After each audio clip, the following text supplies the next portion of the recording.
In this lesson, we will take a look at the fire and smoke information available to you on the fire.airnow.gov website. For the purposes of this tutorial, we will select the skip option on the main page and move the map to Southern California.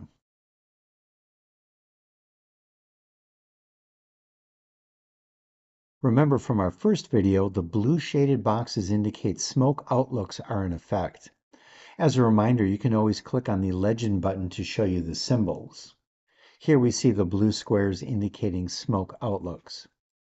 For the time being, let's go to the settings button in the upper right-hand corner and turn off smoke outlooks in order to focus on fire information first.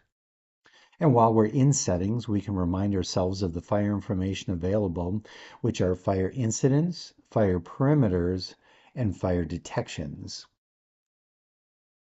Heading back to Southern California, we see 4 fire incidents and their perimeters. If we click any of the fire symbols, a window pops up with wildfire incident information from the National Interagency Fire Center.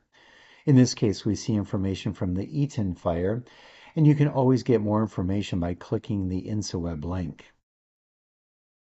Now let's go back to the settings button and turn on smoke outlooks.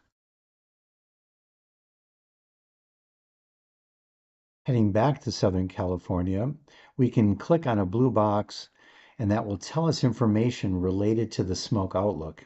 In this case, it is for the South Coast Pacific Palisades area.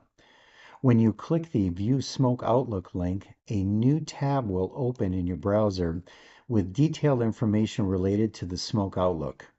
Scrolling down the page, you will see a wide variety of information is available in the Outlook. Finally, we return back to the main page of fire and smoke.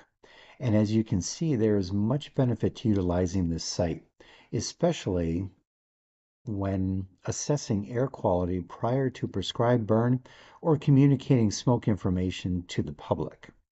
We hope you found this series to be useful, and thank you for your time.